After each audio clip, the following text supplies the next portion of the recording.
कांग्रेस महासचिव अशोक गहलोत ने पूरे देश के हालातों को लेकर मोदी सरकार पर जमकर हल्ला बोला है। फेकू बताते हुए बीजेपी राष्ट्रीय अध्यक्ष अमित शाह के बेटे जय शाह पर उन्होंने निशाना साधा। साथ ही महंगाई और करप्शन मामले पर मोदी सरकार को आड़े हाथों लिया है। इसके साथ ही आगामी 10 सितंबर को लेकर कांग्रेस ने अपनी रणनीति का ऐलान किया है। पूरे देश के जो हालात हैं उसके बारे में तो हम सभी जानते हैं कि आज देश कहाँ पहुँचा है। 2014 में जब सरकार बनी थी एनडीए की, और जब मोदी जी ने बड़ी बड़ी बातें करी थी, काले धन लाने की बात की थी, युवाओं को रोज़गार देने की बात की थी, अच्छे दिन आने की बात की थी, आज पूरे देश के अंदर चाहे कोई वर्ग हो, किसान हो, चाहे युवा हो, दलित हो या आदिवासी हो या सामान्य वर्ग हो, माइनॉरिटी वाले हों, कोई वर्ग खुश नहीं है।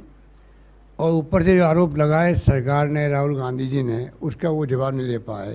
चाहे राफेल का मुद्दा हो, चाहे अमित शाह जी के लड़के का मुद्दा हो, ये तमाम बातें चलते चलते आज हम कहाँ पहुँचे हैं। महंगाई की मार ने सबकी कमर तोड़ दी। डीजल, पेट्रोल और गैस सिलेंडर जीना हराम कर दिया आम आदमी का। सरकार में बैठे हुए लोगों को पता ही नहीं है कि डीजल खाली कारों में और ट्रकों में काम नहीं आता है, वो काम आता है खेतों में, काम आता है ट्रैक्टर के रूप में, किसानों के कुएं होते हैं उसमें काम आता है। कितनी बड़ी मार पड़ रही है एहसास इन लोगों को है। ऊपर से जो घृणा का, नफरत का, हिंसा का माहौल है वो अपनी जगह सबको दुखी किए हुए हैं। इन सब बातों को लेकर के अभी सुरजेवाला जी आपको विस्तार से अपनी बात कहेंगे।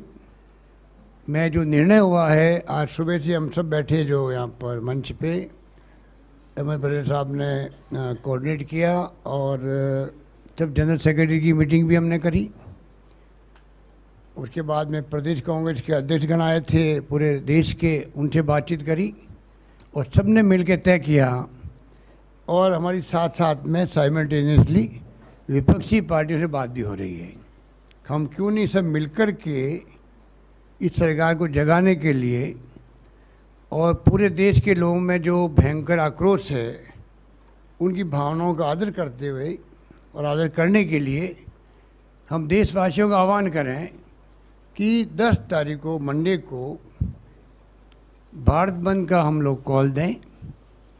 पूरे मुल्क के लोग उसमें शामिल हों, ये हमारी अपील रहेगी।